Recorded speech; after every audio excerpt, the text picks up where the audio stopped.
That's because we're gonna get dark and dreary day. Dark and dreary. Dark and dreary day. Hello! Welcome to the Sun Dragon Sideshow. The VSC edition. I was like, yes, and? I'm running through all the names. It's like, wait, what day is it? Ah!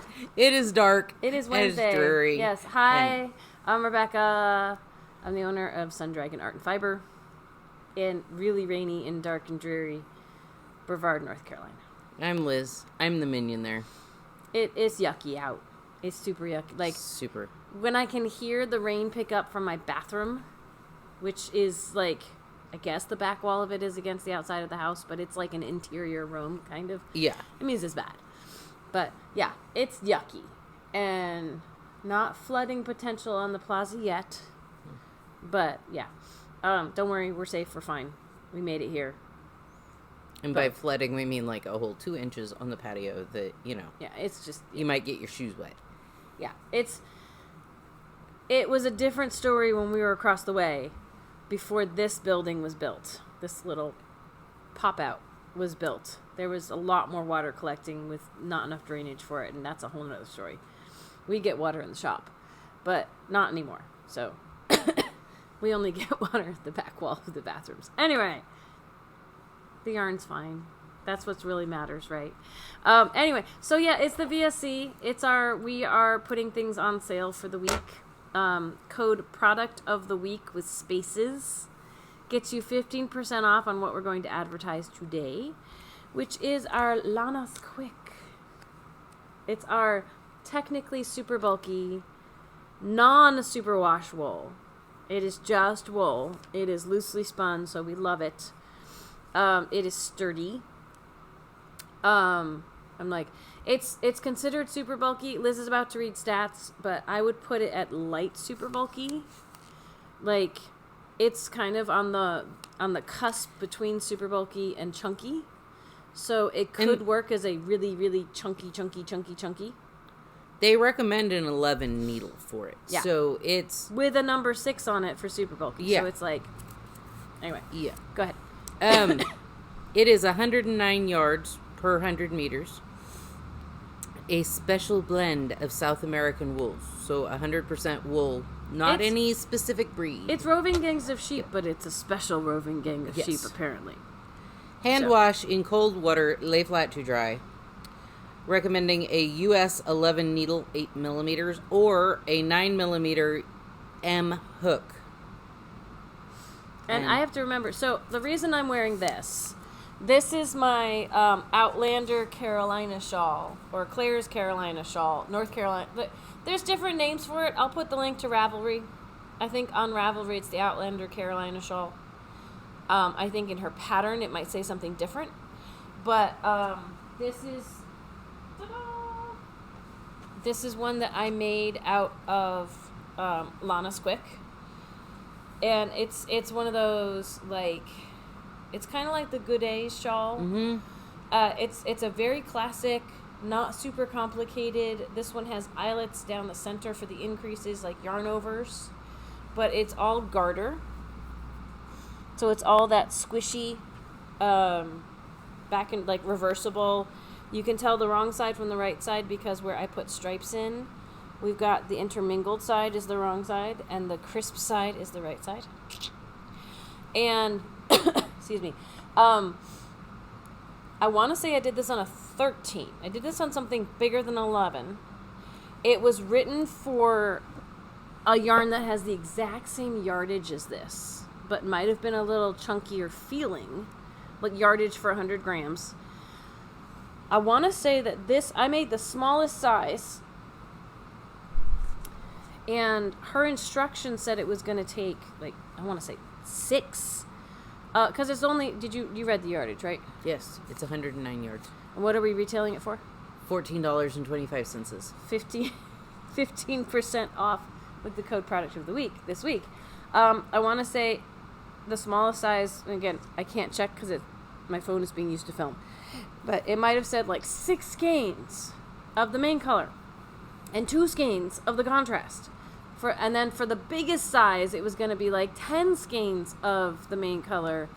And I'm forgetting how many, maybe 4 skeins of the contrast. I want to say I only used like 3, maybe 4 of the main color. But everyone's gauge is going to be different. But I do remember it was on bigger needles than the yarn was calling for. And I think it looks lovely. Like, you don't have to go as small as an 11. You can make it breathe and give it space. Like, it's almost see-through, but not the same way that a fingering weight would be, right? I still haven't woven the ends in on this. I want to say I made this sometime middle of last year. Yeah. I made one at the same time. Right? And I think you finished yours first. But anyway. It's not a competition. It's not a competition unless I'm winning. So, but one of the reasons I didn't sew the ends in is I can check and see how much yarn this took me. So from the middle, because the rows it starts in the middle, I can't tell you how many people come in and they think that these shawls start all the way across the upper edge, like a classic triangle shawl like this. The lines of knitting go at an angle, which is reflective of starting in the middle with only a few stitches, increasing on the edges and in the center is what gives you this deep V. And the rows look like they're going in and out. You can see that by the stripes here at the bottom. So when there weren't very many stitches going on, the first skein got me I want to check on this side too. Yeah, the first skein got me from the center all the way out to here, and it's both sides of it then. All the way out to here. The second skein, I'd have to fold it in half to really see, because the second skein I ended on the other side.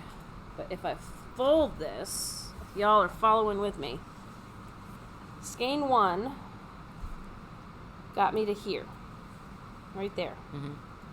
Skein 2, same amount of yarn, but the rows are getting a lot longer, only got me this far.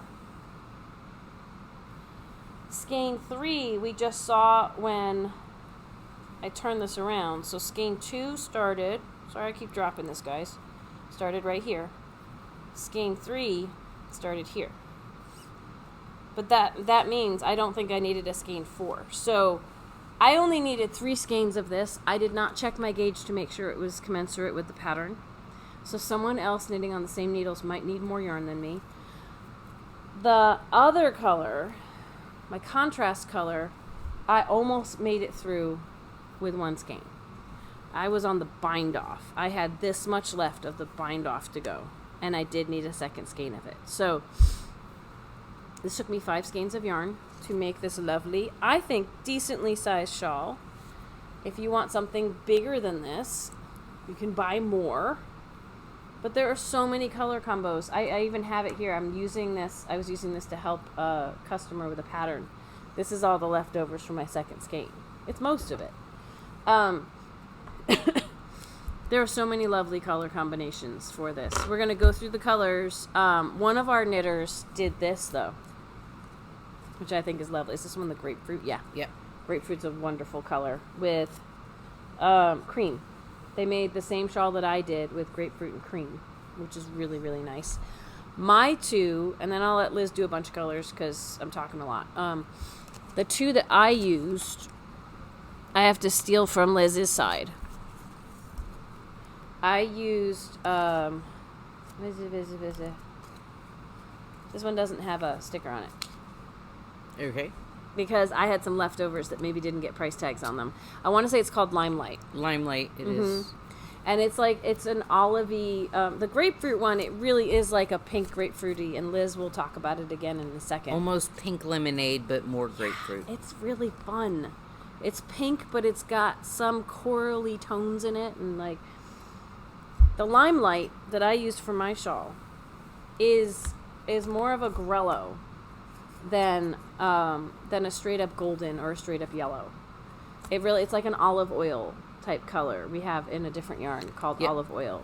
It's got like a greenish cast to the yellow, and I just think it's really, really pretty. And I used it with, let's see if this one actually has, with Harbor. And Harbor is like a greeny, tealy, turquoisey with flecks of that olive oil in it, like it's got little, that's one of the reasons I think we picked it, is this has a heathery touch of this in it. And so it's, I mean, this by itself would be lovely too. So if you have like a chunky sweater pattern, it could be that if it needs a robust chunky, this might be the better yarn for it. I'm thinking we had that one customer that we couldn't find a good chunky black, and this does have a black, but she would have needed so many of it because there's only about 100 yards per.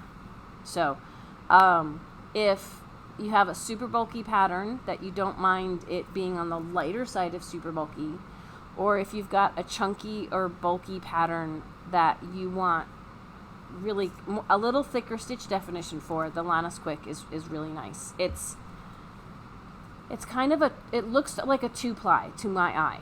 Yeah. Like a looser spun 2-ply.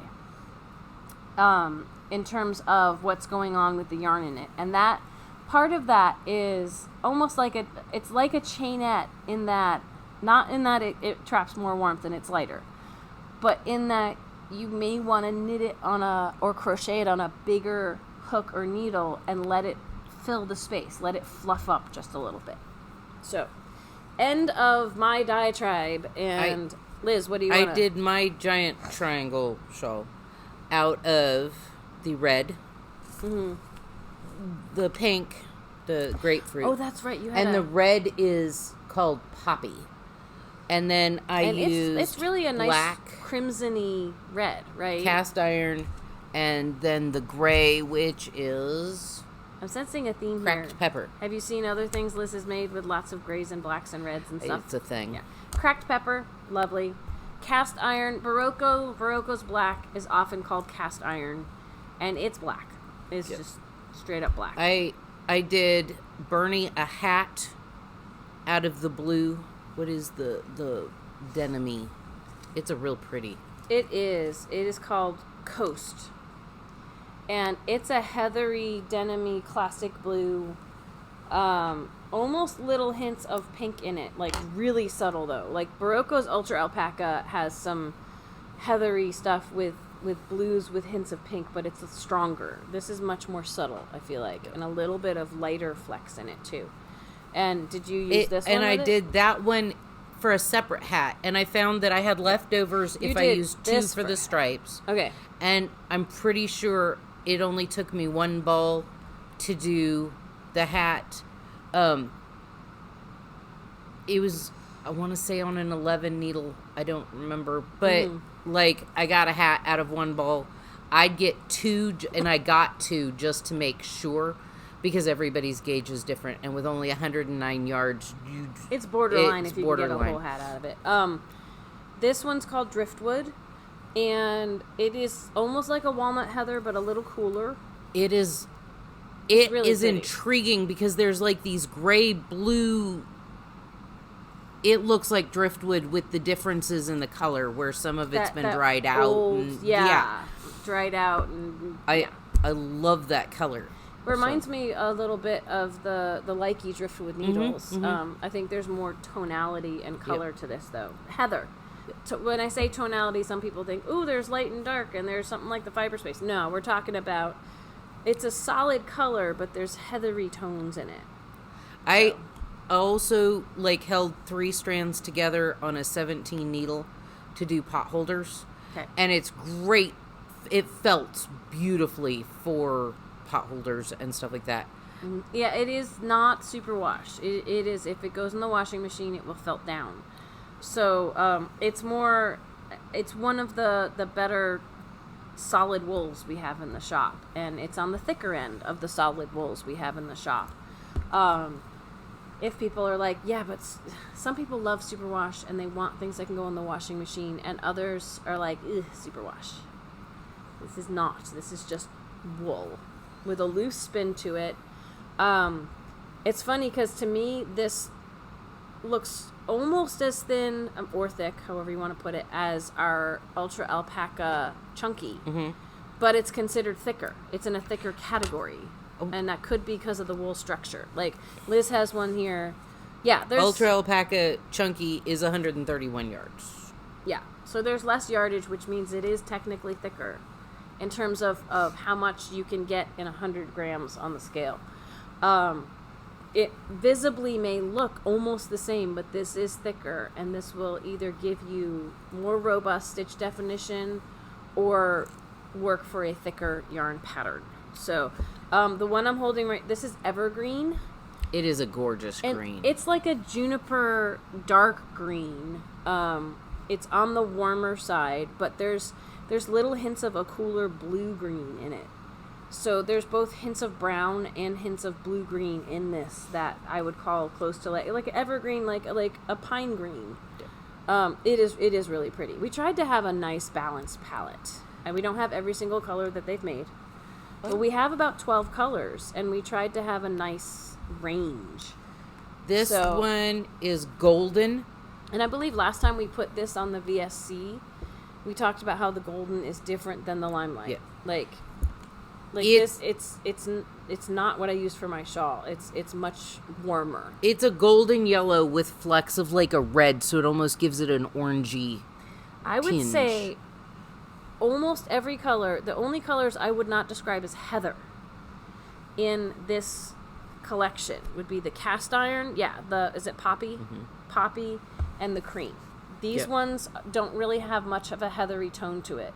So the off-white, the black, and the red, and all the rest of them, like the limelight is close to not having any heathery tones, but it's really subtle. But I would still say there's some heatheriness going on in the limelight. But everything else has either subtle or not so subtle heathery flecks and tones. The lavender is like light and darks of the same purple, but it softens the color.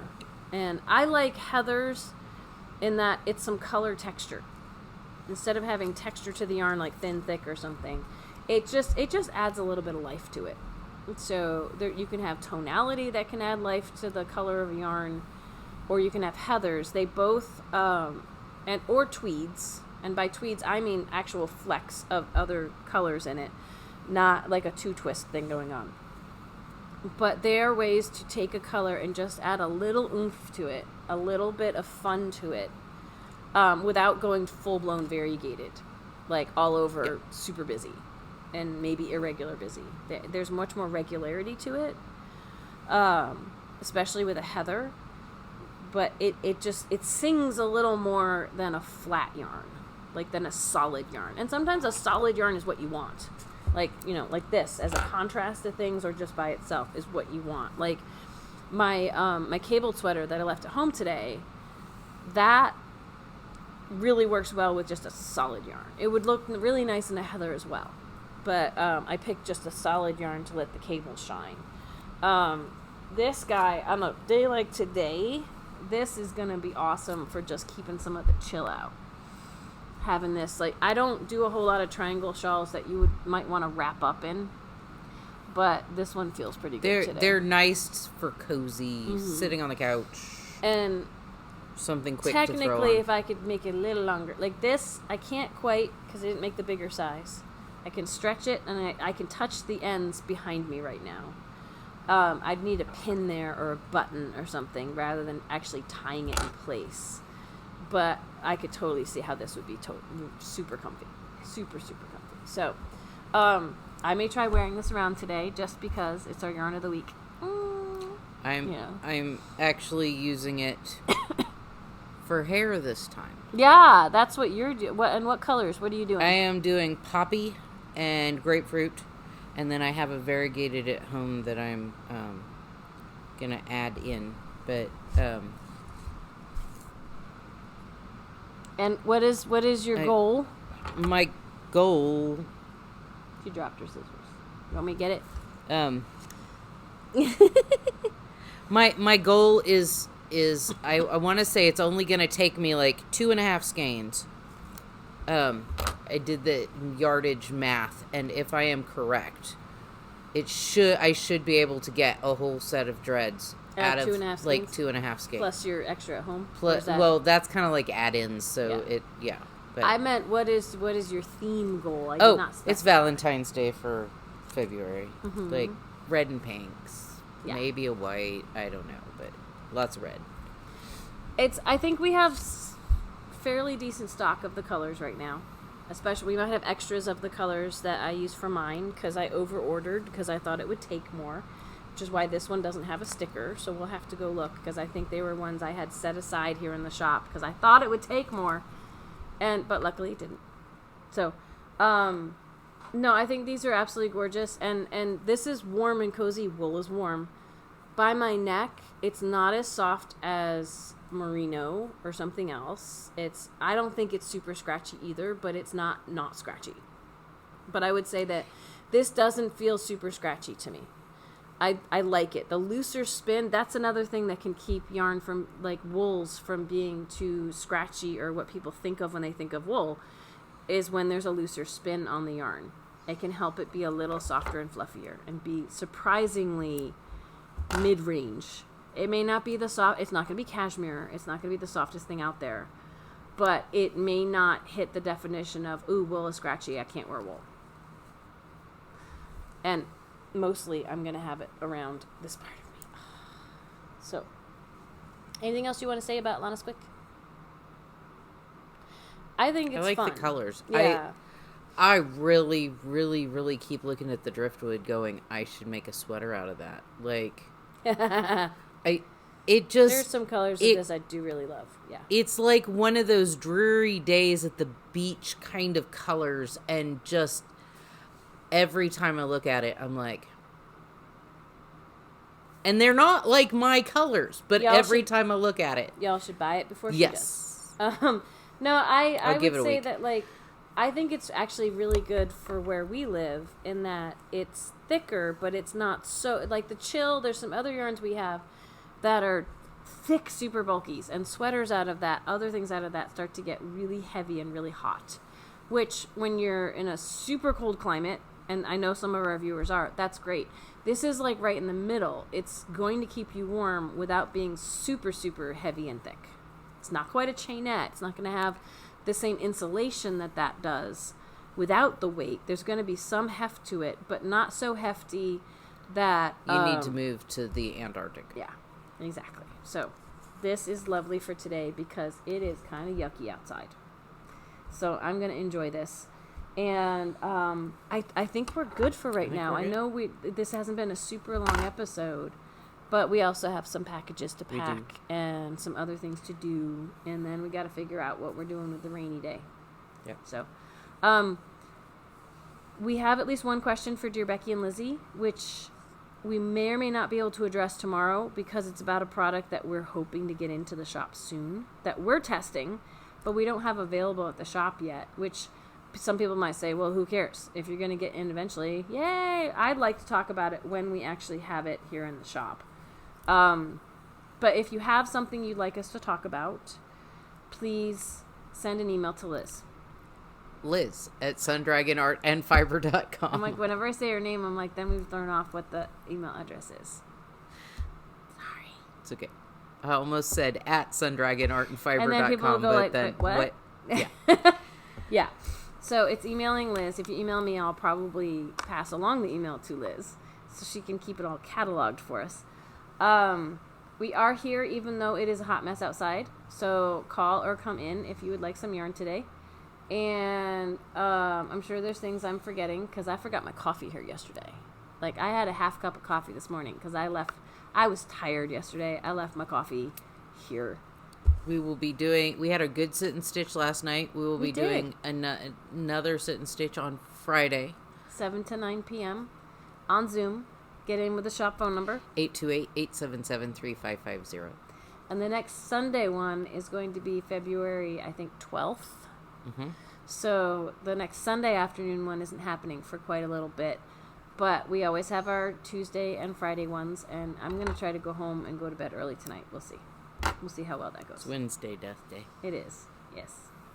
This is the way our week goes. So we'll see what happens today. We will update you on anything crazy tomorrow. Probably nothing crazy. But we'll talk about something yarn related tomorrow. It'll be fun. So tune in for the Dear Becky and Lizzie edition of the Sun Dragon Sideshow next week. We have cracked, at least for the moment, 1370 for I subscribers. saw that this morning. I was like, ooh. Ooh, we're inching closer to our 1500, which is when we will have a subscriber sale for YouTube only. Tomorrow we may talk about other stuff that could involve sales. Cliffhangers, stay tuned. Dun, dun. And, yeah, I think we're going to go. So I hope you all have a good day. I hope your day is drier than ours. And, yeah, happy Wednesday. Bye, everybody. Bye.